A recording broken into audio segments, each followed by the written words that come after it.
होगी जो एग्ज़ाम में 100% पूछे जाने की चांस बनते हैं, मतलब 100% चांस बनते हैं उस क्वेश्चनों को एग्ज़ाम में पूछे जाने की।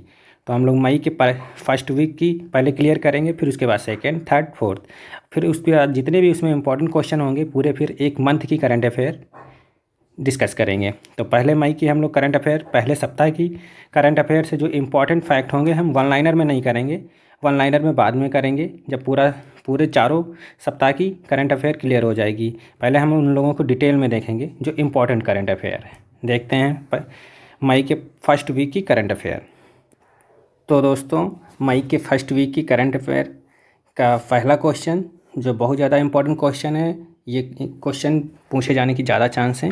क्या कह रहा है कि टीबी जो रविशंकर हैं, भारतीय रिजर्व बैंक आरबीआई के डिप्टी गवर्नर बने। डिप्टी गवर्नर मतलब आरबीआई में एक मुख्य गवर्नर होता है और 4 अन्य गवर्नर होते हैं जिन्हें डिप्टी गवर्नर बोलते हैं। कौन बने? टीबी रविशंकर बने, डिप्टी गवर्नर बने। भारतीय रिजर्व बैंक के कार्यकारी निदेशक टीबी रविशंकर केंद्रीय बैंक के चौथे डिप्टी गवर्नर के रूप में नियुक्त किए गए। मतलब 3 टोटल 4 होते हैं, 3 पहले से थे और चौथे कौन रिटायर हुए हैं? टीबी रविशंकर भारतीय रिजर्व बैंक के डिप्टी गवर्नर बीपी जो कानूनगो थे उनकी जगह लेंगे, जिन्हें 1 साल का विस्तार के बाद, मतलब बीपी कानूनगो को 1 साल के लिए विस्तार कर दिया गया। इनका कार्यकाल 2020 में ख़त्म हो रहा था मगर 21 तक रखा गया था। 2 अप्रैल को सेवानिवृत्त होने की घोषणा की। मतलब ये 2 अप्रैल को ये सेवानिवृत्त हो गए कि होने की घोषणा की। आरबीआई के वर्तमान गवर्नर कौन है इस समय देखा जाए तो शक्तिकांत दास वर्तमान गवर्नर हैं और इसकी स्थापना कब हुई थी? 1935 में। अब जैसे आरबीआई के ये तो चौथे टीबी रविशंकर बने, चौथे डिप्टी गवर्नर बने हुए। ये किसकी जगह ली है? बीपी कानूनगो की जगह पर। और 3 लोग कौन हैं? एम राजेश्वर राव, तीसरे कौन हैं? एक और कौन है? एम राजेश्वर राव, ठीक। और ये पहले, ये तीसरे, ये चौथे हो गए और ये तीसरे हो गए। तो दूसरे कौन है? डॉक्टर एम डी पत्रा और एम के जैन। ये 4 लोग डिप्टी गवर्नर हैं आरबीआई के। 4 लोग डिप्टी गवर्नर, एम डी पत्रा, एम के जैन और एम राजेश्वर राव। और चौथे कौन अभी बने हैं? टीबी रविशंकर।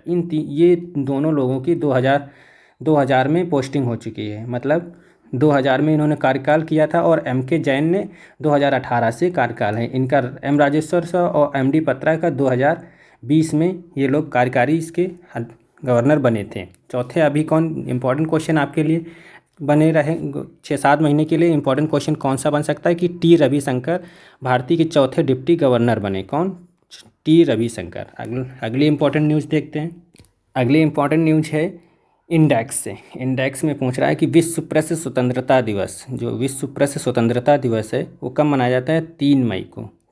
इससे रिलेटेड अब क्या क्या जानकारी है कि 3 मई विश्व स्तर पर विश्व प्रेस स्वतंत्रता दिवस मनाया गया। यह दिवस स्वतंत्रता दिवस 2021 मनाया गया। विश्व प्रेस स्वतंत्रता दिवस की जो थीम थी क्या थी? इन्फॉर्मेशन एज आ पब्लिक गुड्स रखी गई। ये इसकी थीम है। या फिर इससे यहाँ से 2 क्वेश्चन आपके बन सकते हैं। या दिवस पूछ सकता है कि विश्व प्रेस स्वतंत्रता दिवस कब मनाया जाता है तो 3 मई को। अगर थीम पूछता है तो थीम ज़्यादा चांस नहीं मगर पूछ सकता है कभी। और ये कब से मनाया जा रहा है? 1993 से, 1993 से। अफ्रीकी प्रेस की स्वतंत्रता, एक यहाँ पे पुरस्कार भी दिया जाता है। जो अब पुरस्कार दिया गया है वो हम लोग आगे डिस्कस करेंगे कि विश्व प्रेस स्वतंत्रता दिवस पुरस्कार किसे मिला है।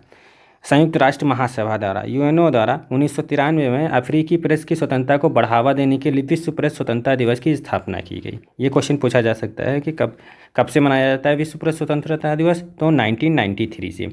और इसका मुख्य उद्देश्य क्या होता है? उद्देश्य जो होता है पत्रकारों को जोखिम स्थिति में पत्रकारिता करने के लिए प्रोत्साहित करने के लिए मनाया जाता है ये।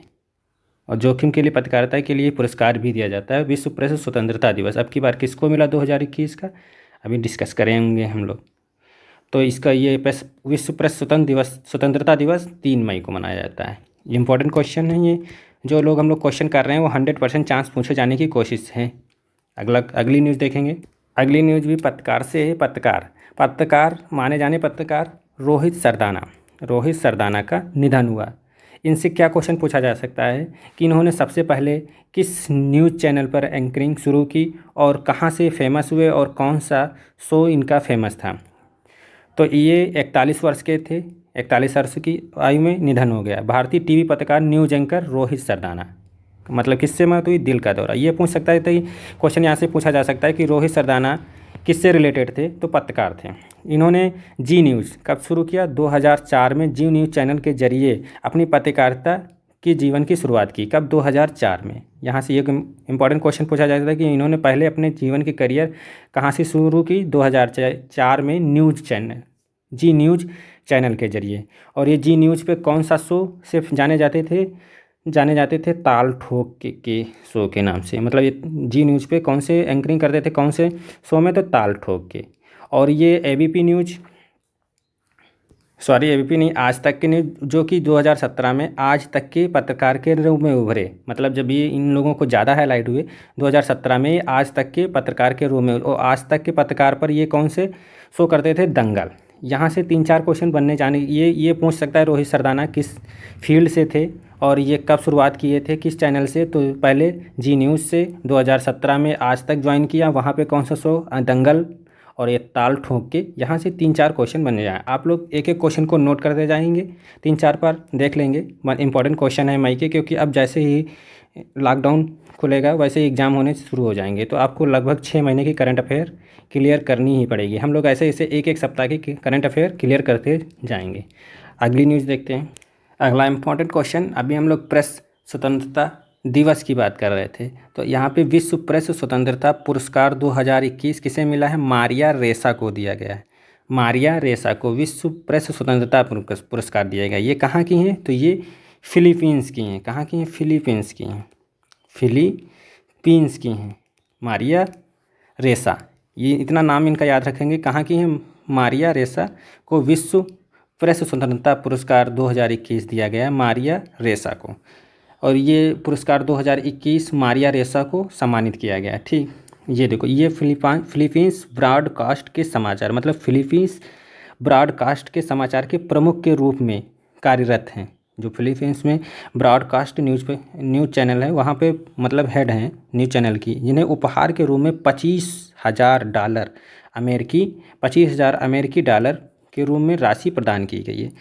और ये यहाँ पे ये अमेरिकी उनके डॉलर के रूप में प्राप्त की गई है। यूनेस्को के गुइलेमो कैनो विश्व प्रेस स्वतंत्रता पुरस्कार नाम पे कोलंबियाई पत्रकार हैं, इनके नाम पर ये पुरस्कार दिया जाता है। किसके नाम पर? कोलंबियाई। ये यहाँ से इंपॉर्टेंट नहीं है, आपको मारिया रेसा नाम इनका याद रखना है। और कितने? $25,000 अमेरिकी डॉलर राशि इन्हें प्रदान की गई है। ये 2021 का ये इंपॉर्टेंट क्वेश्चन था। जो इंपॉर्टेंट है वो ज़्यादा करके याद रखेंगे, नाम याद रखेंगे, बहुत ज़्यादा चांस पूछे जाने की चांस है। कि विश्व प्रेस स्वतंत्रता पुरस्कार 2021 किसे मिला? मारिया रेसा को। एक और इम्पॉर्टेंट क्वेश्चन, असम की पहली महिला IAS, पहली हैं इसलिए इम्पोर्टेंट ज़्यादा हो रहा है। और ये एक पॉलिटिकल घराने से बिलोंग करती हैं, इसलिए इम्पोर्टेंट है ज़्यादा करके। यहाँ 2 जगह से ये इंपॉर्टेंट क्वेश्चन बन रहा है, इसलिए इसको ध्यान देंगे। असम की पहली महिला IAS अधिकारी, और पहली हैं असम की। कहाँ की? असम की। ये पूर्वोत्तर राज्य असम की पहली महिला अधिकारी हैं। क्या नाम है? पारुल देवी। याद रखेंगे, पारुल देवी दास का भी जो निधन हुआ है, इसलिए ये न्यूज़ में है। असम राज्य की महिला IAS अधिकारी पारुल देवी दास का निधन हुआ। पारुल देवी दास असम के पूर्व मुख्य सचिव नाबा कुमार दास की बहन थी। और ये किसकी बहन थी? नाबा कुमार दास की बहन थी। असम और मेघालय कैडर की ये IAS अधिकारी थी। ये इंपॉर्टेंट नहीं है कहाँ की अधिकारी थी। ये पूछ सकता है, असम की पहली महिला IAS का निधन हो गया, क्या नाम था? पारुल देवी। ठीक, और ये ज़्यादा इंपॉर्टेंट जानकारी आपको रखनी है। तो IAS अधिकारी पारुल देवी असम के पूर्व जो कैबिनेट मंत्री थी, अब इसमें वर्तमान में नहीं, पहले कैबिनेट मंत्री कौन थे? रामनाथ दास। उनकी क्या है? ये बेटी हैं। यहाँ से भी इंपॉर्टेंट क्वेश्चन बन सकता है, क्योंकि इनका पॉलिटिकल कैरियर पॉलिटिकल घराने से हैं इसलिए। और ये पहली महिला हैं पारुल देवी। अगली न्यूज़ देखते हैं। अगली न्यूज़ है स्पोर्ट्स से, क्रिकेट से। श्रीलंका की पूर्व क्रिकेटर थिसारा परेरा ने संन्यास लेने की घोषणा की। कौन? थिसारा परेरा। इनके बारे में देखते हैं। अभी यहाँ से पूछ सकता है कि श्रीलंका के किस पूर्व क्रिकेटर ने संन्यास की घोषणा की, तो किसने की? थिसारा परेरा ने। ये ऑलराउंडर पूर्व कप्तान और बॉलर थिसारा परेरा क्रिकेट के सभी प्रारूपों से संन्यास लेने की, मतलब सभी प्रारूपों से, ओडीआई, टेस्ट और टी20 सभी से इन्होंने संन्यास लेने की घोषणा की। श्रीलंका के लिए 6 टेस्ट मतलब 106 टेस्ट खेले इन्होंने और 166 वनडे, जिसमें से 2338 रन, 175 विकेट लिए इन्होंने और 84 टी20 मैच खेले हैं। 1206 रन बनाए टी20 में, 51 विकेट लिए टी20 में खेले। थिसारा परेरा ने अपने 12 साल के अंतर्राष्ट्रीय क्रिकेट कैरियर को समाप्त करने की घोषणा की। कितने? 12 साल की। तो यहाँ से नाम को आपको याद रखना है कि थिसारा परेरा सभी प्रारूपों, क्रिकेट के सभी प्रारूपों से संन्यास लेने की घोषणा की। और ये कहाँ से बिलोंग करते थे? तो क्रिकेट, श्रीलंका से। क्या खेलते थे? क्रिकेट। यहाँ से 2-3 क्वेश्चन पूछे जा सकते हैं कि क्या नाम था श्रीलंका के पूर्व कप्तान क्रिकेटर का? तो थिसारा परेरा। और क्या खेलते थे? क्रिकेट। और कहाँ से बिलोंग करते थे? श्रीलंका से। अगली न्यूज़ देखते हैं।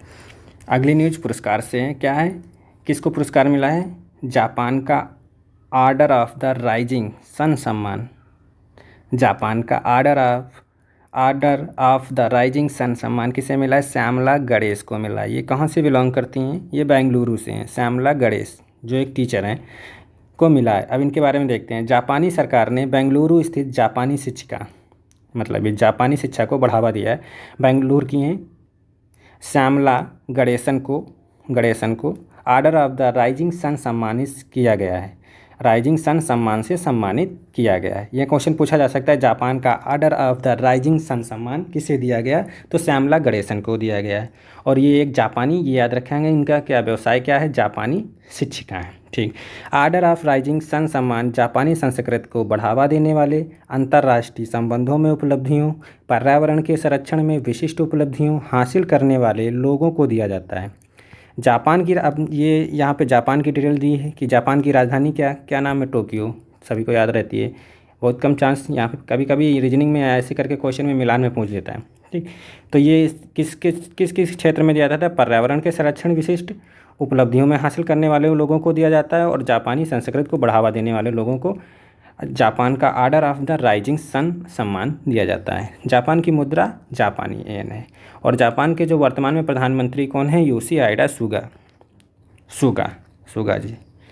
ये थी इम्पोर्टेंट क्वेश्चन, ये भी बनता है। जितने हम लोग क्वेश्चन कर रहे हैं वो सारे इम्पोर्टेंट हाईलाइट क्वेश्चन कर रहे हैं।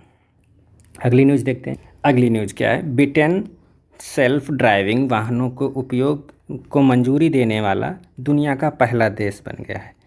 पहला देश कौन बन गया? ब्रिटेन। यहाँ से ये क्वेश्चन पूछा जाएगा कि सेल्फ ड्राइविंग वाहनों को उपयोग या लाइसेंस देने वाला पहला देश कौन बन गया? तो ब्रिटेन बन गया। यूनाइटेड किंगडम सेल्फ ड्राइविंग वाहनों का उपयोग की मंजूरी देने वाला दुनिया का पहला देश बन गया। कौन? यूनाइटेड किंगडम सेल्फ ड्राइविंग उपयोग को मंजूरी देने वाला दुनिया का पहला देश। इसलिए ये ज़्यादा इंपॉर्टेंट करंट अफेयर, क्योंकि ये फर्स्ट देश बना है वर्ल्ड में। यूनाइटेड किंगडम में सेल्फी ड्राइविंग वाहनों की तकनीकों को विकसित करने के लिए, मतलब किंगडम में सेल्फ ड्राइविंग वाहनों की तकनीक को विकसित करने के लिए ऊबर, गूगल, निसान और टेस्ला द्वारा कंपनी को अहम योगदान दिया गया। यहाँ से ये कंपनी भी पूछी जा सकती है, कौन सी? ऊबर को और गूगल को और निसान और टेस्ला द्वारा कंपनी को अहम योगदान दिया जाता है। अभी अब तक ओला, ऊबर और ये सब बुक करते थे, अब ये निजी ऐप से हम स्वयं ले जा सकते हैं। ऊबर, टेस्ला द्वारा कंपनी अहम योगदान दिया गया। यूनाइटेड किंगडम सरकार के अनुसार 2035 तक यूके में 40% कारों को सेल्फ ड्राइविंग वाहनों की तकनीक से लैस कर दिया जाएगा। कितने? 2035 तक। इनका टारगेट कब तक है? 2035। यहाँ से एक क्वेश्चन बन सकता है कि जो ब्रिटेन सेल्फ ड्राइविंग वाहनों को उपयोग की मंजूरी देने वाला दुनिया का पहला देश बना है, वो उसका टारगेट 40% कारों को सेल्फ करने का कब तक है? तो 2035 तक है। यहाँ से भी ये इंपॉर्टेंट न्यूज़, क्योंकि पहला देश बना है ब्रिटेन। अगली न्यूज़ क्या है? पुर्तगाल में बनाया गया दुनिया का सबसे लंबा पैदल यात्री पुल, सस्पेंशन पुल। पैदल यात्री सस्पेंशन पुल कहाँ बनाया गया? पुर्तगाल में। ये पूछा जा सकता है कि दुनिया का सबसे लंबा पैदल यात्री सस्पेंशन पुल कहाँ है? तो पुर्तगाल में। और वर्ल्ड में भारत का सबसे बड़ा कहाँ? जम्मू कश्मीर में रेल पुल, जम्मू एंड कश्मीर में रेल का पुल है। रेल पुल जो सबसे ऊंचा, भारत का ही नहीं विश्व का ही सबसे ऊंचा पुल है, जो एमफिल टावर से भी ऊंचा है। एमफिल टावर की ऊंचाई कितनी है? 324 मीटर है, उससे 72 मीटर ऊंचा है। जो किस नदी पे बना हुआ है? चेनाब नदी पर। और ये वो चेनाब नदी पर विश्व का सबसे ऊंचा पुल और भारत का सबसे ऊंचा पुल बना हुआ रेल पुल। और ये क्या? पैदल यात्री सस्पेंशन पुल पुर्तगाल में बनाया जा रहा है। पुर्तगाल शुरू किया गया है। ये पुर्तगाली स्टूडियो इंटकांस के द्वारा डिजाइन किया गया है। किस कंपनी? पुर्तगाली स्टूडियो कंपनी कौन सी? इटकांस के द्वारा शुरू किया गया है। जिसकी कुल लंबाई कितनी है? 516 मीटर है। इस पुल की लंबाई कुल कितनी है? 516 मीटर है। दो स्टील के इस यह पुल दो स्टील के केबल और दो विशाल वी आकार के टावरों पर खड़ा किया गया है। ठीक है। ओके। यह पुल पावा नदी मार्ग के 3 फुट चौड़े कुले धातु ग्रिड से 176 मीटर और 576 फीट, 176 मीटर और उसी को फीट में जब कन्वर्ट करेंगे तो 576 फीट नीचे बहती कौन सी नदी? पावा नदी। ये क्वेश्चन पूछा जा सकता है कि जो सस्पेंशन पुल बनाया गया है पैदल यात्रियों को पुर्तगाल में कौन सी नदी पे है? तो पावा नदी पे है। कौन सी नदी? पावा नदी। यहाँ से एक ये इंटरनेशनल न्यूज़ थी, ये भी इंपॉर्टेंट क्वेश्चन बन सकता है। अगली न्यूज़ देखते हैं। अब हम लोग मई के फर्स्ट वीक के कुछ इंपॉर्टेंट डेज हैं जो बहुत बार रिपीट होते हैं डेज के बारे में, और उनकी कुछ इंपॉर्टेंट थीम भी हैं, वो भी थीम देखेंगे। और उनके डेज के रिलेटेड क्या कौन कौन से डेट जो 30 अप्रैल को क्या कौन सा डे हुआ था? 30 अप्रैल। इंटरनेशनल जायज़ डे कब मनाया जाता है? 30 अप्रैल को। ये इंपॉर्टेंट नहीं है। आयुष्मान भारत दिवस कब मनाया जाता है? 30 अप्रैल को। ये आपके लिए बहुत ज़्यादा इंपॉर्टेंट है। आयुष्मान भारत दिवस कब मनाया जाता है? तो 30 अप्रैल को। याद रखेंगे, पूछा जाने की ज़्यादा चांसेस हैं। कब मनाया जाता है? 30 अप्रैल को। भारतीय सिनेमा के पितामह दादा साहेब फाल्के की जयंती कब मनाई जाती है? ये भी क्योंकि ये दादा साहेब फाल्के की जयंती मनाई जाती है। ये भारतीय सिनेमा के पितामह हैं, फादर हैं, इसलिए 30 अप्रैल को इनकी बनाई जाती है। जिस दिन आयुष्मान भारत दिवस होता है उसी दिन दादा साहेब फाल्के की जयंती मनाई जाती है, 30 अप्रैल। बहुत इंपॉर्टेंट दिवस। महाराष्ट्र दिवस कब मनाया जाता है? 1 मई। और गुजरात दिवस 1 मई। अंतर्राष्ट्रीय श्रमिक दिवस कब मनाया जाता है? 1 मई। बहुत बार क्वेश्चन पूछा गया, इंपॉर्टेंट क्वेश्चन है। कब मनाया जाता है? अंतर्राष्ट्रीय मजदूर दिवस 1 मई। 1 मई को।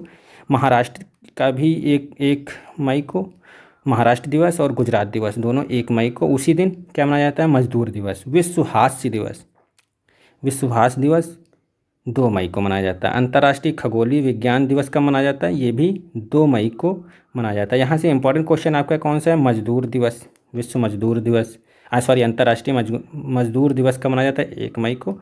और यहाँ पे भारतीय सिनेमा दादा साहेब फाल्के की जयंती 30 अप्रैल को। आयुष्मान भारत को 30 अप्रैल से। यहाँ से 3 क्वेश्चन आपके इंपॉर्टेंट है जो ज़्यादा पूछे जाने के चांस हैं। अगले कुछ और डेज दिए हैं वो देखते हैं हम लोग। अगला डेज है विश्व प्रेस स्वतंत्रता दिवस कब मनाया जाता है? 3 मई को। अभी इससे रिलेटेड स्वतंत्रता पत्रकारिता पुरस्कार भी और इससे रिलेटेड क्यों मनाया जाता है, ये दोनों चीज़ें डिस्कस कर सकते हैं।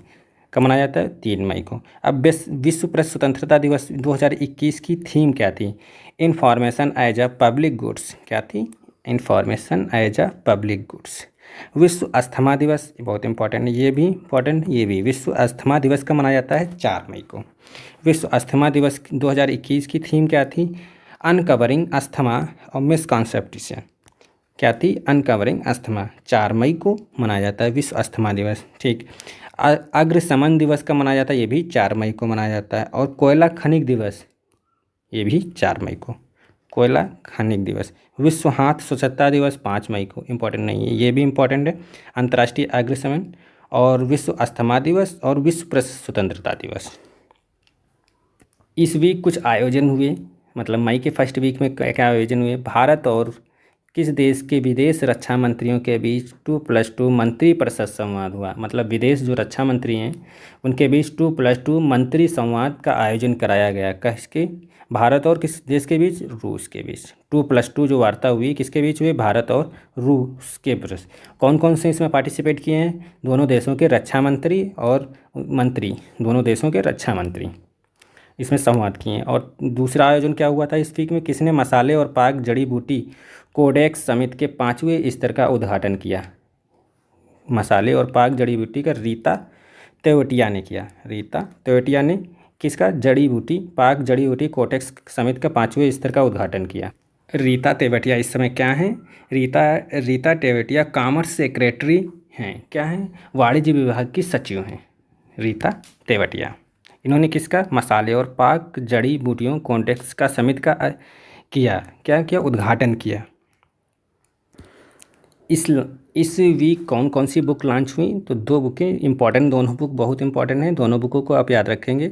पहली बुक क्या है? लॉन्च बुक क्या है? कर्मा। कर्मा बुक क्या है? A yogi's guide to crafting your destiny के लेखक कौन है? सद्गुरु। कर्मा बुक के सद्गुरु हैं, ये एक इम्पॉर्टेंट बुक है कर्मा। किसने? इसके लेखक कौन है? सद्गुरु। उससे ज़्यादा इम्पोर्टेंट नीचे वाली है, trail of the tiger. Trail of the book का नाम क्या है? Trail of the tiger. Uddhav Bala Saheb Thackeray. Bala Saheb Thackeray.